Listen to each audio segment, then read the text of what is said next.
여러분 안녕하세요. 성경 속에 있는 진리를 탐구해보는 기독교 강요 시간입니다. 오늘은 삼권 5장 면죄부에 대해서 살펴보도록 하겠습니다. 면죄부의 교리는 오류이며 그 영향은 유해하다.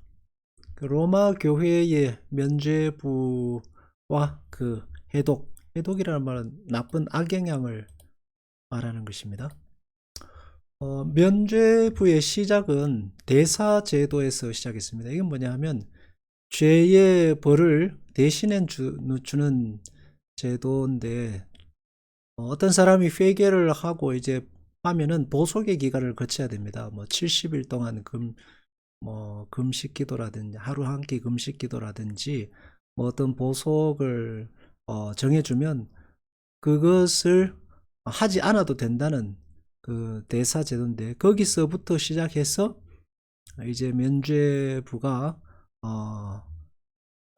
제도가 만들어지기 시작한 거죠. 어떤 사람은 면벌부라고 해야 된다라고 말하는 사람도 있던데, 사실은 죄와 벌은 분리될 수 없는 거기 때문에 면죄부나 면별부나 똑같은 것이라고 해도 과언이 아닙니다.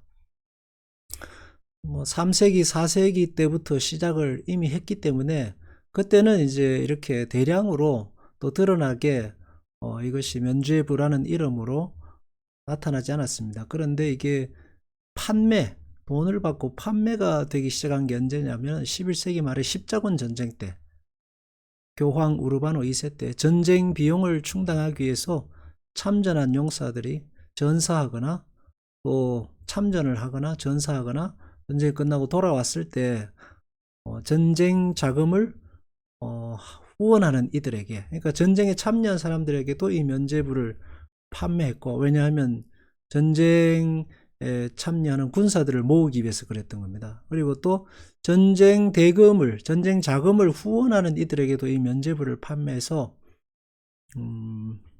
죄를 대신 사해주는 그런 일을 했던 것입니다. 면죄부의 가격은 신분에 따라 차등을 뒀지만은 가장 낮은 평민계급 4분의 1 플로린이라고 되어 있는데 6개월치 월세, 송아지 3마리 가격이라고 했습니다. 굉장한 가격이죠. 또 부자들에게는 더 비싸게 아마 팔았겠죠. 이게 이제 나중에 가면은 교회의 그 이익을 위한 수단으로 오용이 되고 또 남용이 되어 가지고 굉장한 부작용을 낳게 되었습니다. 로마 교회 안에서도 이제 여기에 대한 비판은 충분히 이루어졌고, 또 이것이 타락하면 어떻게 되는가 하는 것을 자기들 스스로도 이제 잘 알고 있죠. 그래서 지금은 면죄부라는 이름으로 발행하고 있지는 않습니다. 11세기에 있었다가 이제 다시 또 1503년 그 16세기쯤 돼서 성 베드로 성당을 증축하기 위해서, 이때는 이제 로마 교회가 쇠퇴하던 시기였죠. 종교 개혁과 함께 로마 교회가 쇠퇴하던 시기였는데 1515년에 다시 면죄부를 발행하기 시작합니다. 왜냐하면은 그 성 베드로 성당 증축을 위해서 이제 자금이 필요했기 때문에 그 자금을 모으기 위해서 어떠한 사람을 보내 가지고 대대적으로 이제 면죄부를 판매했죠. 그게 굉장히 당시에 악영향을 미쳤고, 일부분에 있어서 루터의 종교개혁의 원인이 되기도 했던 사건입니다. 그러면 지금은 면죄부가 없어졌느냐? 지금도 있습니다. 신문에 보면은 2016년인가요? 교황 전 사제의 낙태 면죄권 무기한 부여선언이라는 제목으로 신문이 요즘도 나고 있고, 지금도 가톨릭은 여전히 면죄부라는 이름으로 돈을 받고 사고 파는 그런 일은 하지 않지만 여전히 사제에게 면죄권을 부여하고 있는 상황입니다. 이 로마 교회의 면죄부와 그 회독 1항입니다. 이 보속의 교리에서 면죄부 또는 속죄부가 생겨났다. 우리의 논적들은 보속을 이루기 위해서 우리 힘이 부족한 것을 면죄부가 보충하는 듯이 말한다. 우리의 부족한 부분들 이 면죄부가 보충해서 우리의 모든 그 받아야 될 벌을 대신해 준다 하는 거죠. 그리고 과학적인 극단으로 가서 면죄부는 그리스도와 순교자들의 공로의 분배라고 정의하며 교황이 교서에 의해서 그 공로를 분배한다고 말한다. 순교자들의 공로의 분배인데, 이 초대교회는 로마 시대를 거치면서 굉장히 많은 순교자를 배출했습니다. 근데 이 순교자들이 죽으면서 흘린 피가 교회의 이제 그 공로와 상급으로 창고에 쌓여 있다고 보는 것입니다. 그래서 그 쌓여 있는 순교자들의 피를 나누어 준다는 거죠. 그 순교자들의 거룩한 피를 나누어 줘서 그걸로 벌을 면하고 죄를 사한다. 이런 의미를 가지고 있습니다. 사람들은 교황과 그 교서 전달자들이 아주 노골적으로 자기들을 우롱하는 것과 자기들의 영혼의 구원을 이익이 많은 장사의 대상으로 만드는 것과 구원이 값을 돈 몇 푼으로 계산하는 것과 값없이 주는 것은 하나도 없다는 것을 보았다. 이런 협잡으로 그들은 예물을 빼앗기며 빼앗긴 것은 매춘들, 포주들, 난취, 난무에 허비되는 것을 보았다 했습니다. 중세 시대가 교회가 세상 정치 권력의 위에 있으면서 쉽게 말하면 무소불위의 권력을 가졌던 시대입니다. 그러니까 그들이 그 권력을 가지고 세상을 쥐락펴락하다 보니까 얼마나 많은 폐해를 낳았는가 하는 걸 단적으로 보여주는 것이 바로 이 면죄부라고 할 수 있습니다.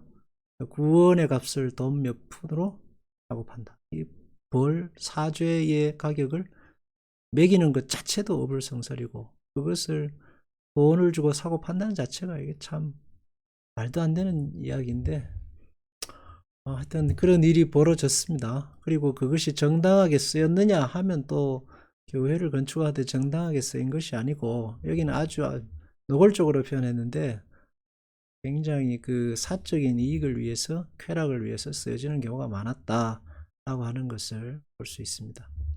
또 교회가 너무 세상 속에서 큰 힘을 가지려고 하면은 타락하게 됩니다. 그러면은 이제 교회가 힘을 가지면 뭐든지 다 이룰 것 같지만 사실은 부작용이 더 많다는 게 역사적으로 우리에게 증명해 주고 있습니다. 교회가 정치와 결탁을 한다거나 특정 계파에 소속이 된다는 거나 그러면은 반드시 타락하게 되어 있습니다. 왜냐하면 거기에는 이권이 있고 그 이권을 탐하기 마련입니다.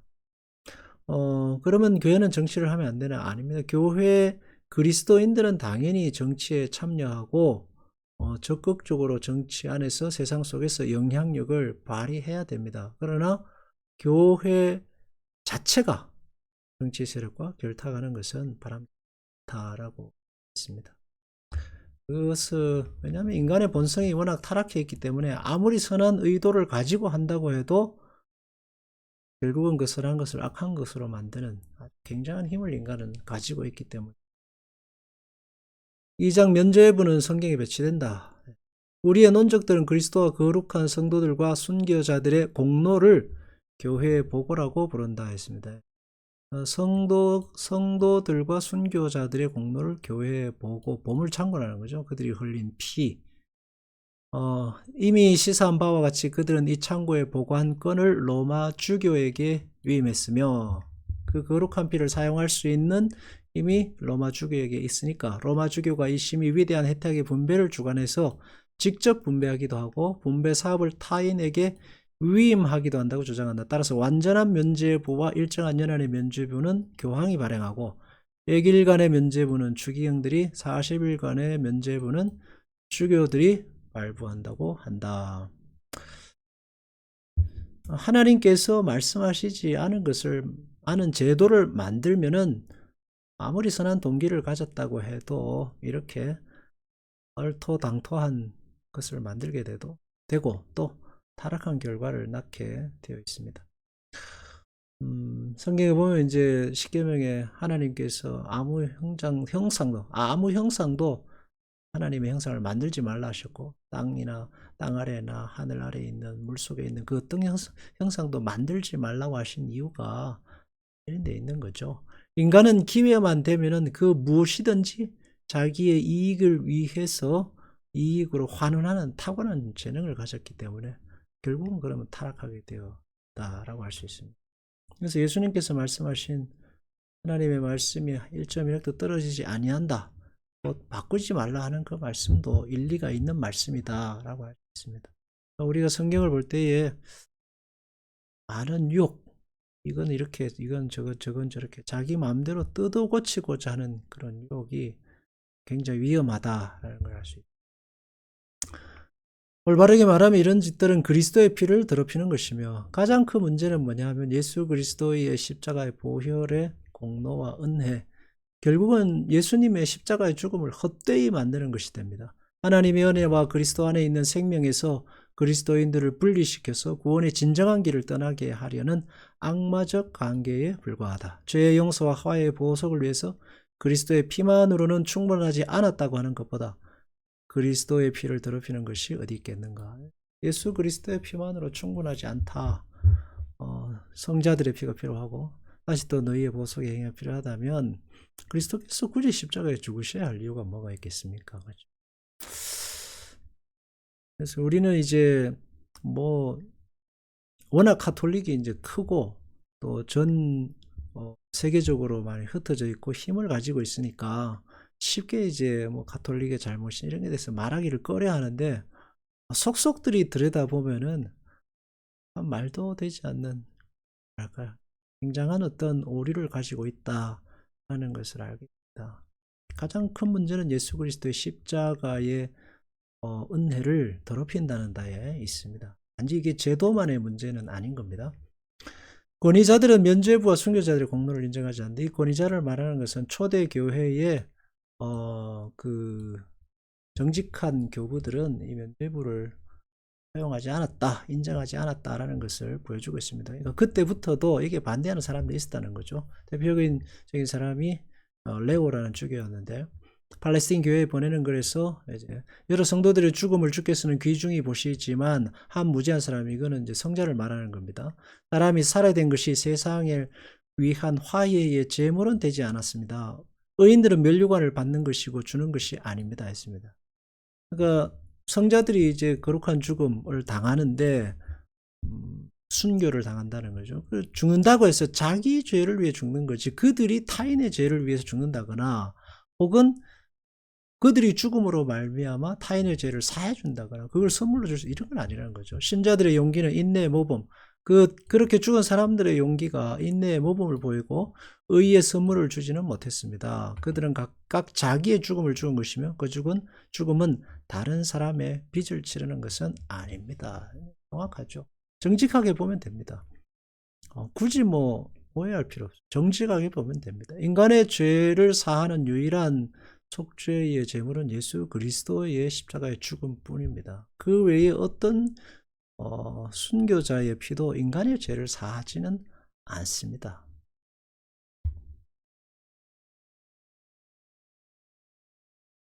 그 죽음은 다른 사람의 빚을 치르는 것이 아닙니다. 주 그리스도 한 분이 계시며 그 안에서 모든 사람이 십자가에 달려 죽고 매장되고 부활하였다. 그는 이 생각을 기억할 가치가 있다고 해서 다른 곳에서도 반복했다 했습니다. 우리가 기억해야 될 것도 바로 이것입니다. 예수 그리스도의 십자가 외에 그 어떤 것으로도 인간의 죄를 사할 수는 없다. 인간의 어떤 노력, 인간의 어떤 정성, 인간의 어떤 그 치성으로도 인간의 죄를 사할 수는 없다는 겁니다. 죄를 사하고 우리를 거듭나게 하는 유일한 길은, 공로는 예수 그리스도의 십자가의 죽으심과 부활, 주님이 흘리신 피, 보혈뿐이다 라는 겁니다. 확실히 그 불경한 교리를 부수기 위해서 이보다 더 분명한 발언은 얻을 수 없을 것이다. 어거스틴도 그에 못지않게 적절한 말로 같은 판단을 내린다. 우리는 형제로서 다른 형제들을 위해서 죽지만 순교자가 피를 흘리는 것은 죄의 용서를 위한 것이 아니다 라고 묻어왔습니다.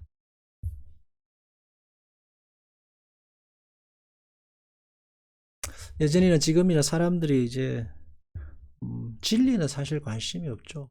교회도 점점 더 예수 그리스도의 십자가의 죽으심에 대한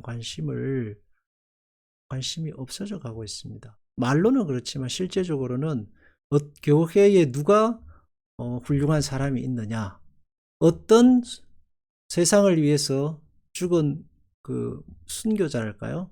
세상을 위해서 훌륭한 일을 한 사람이 있느냐, 뭐 어떤 사람이 세상에 나가서 이렇게 가난한 사람들을 위해서, 병든 사람들을 위해서 이렇게 훌륭한 일을 했다라든지, 아니면 또 자기 자신을 헌신해놨다라든지, 이런 것에 대해서 관심이 많지, 뭐 어떤 선행을 했다든지 어떤 착한 일을 했다든지 이런 데 관심이 많지, 진리에는 관심이 없는 거죠.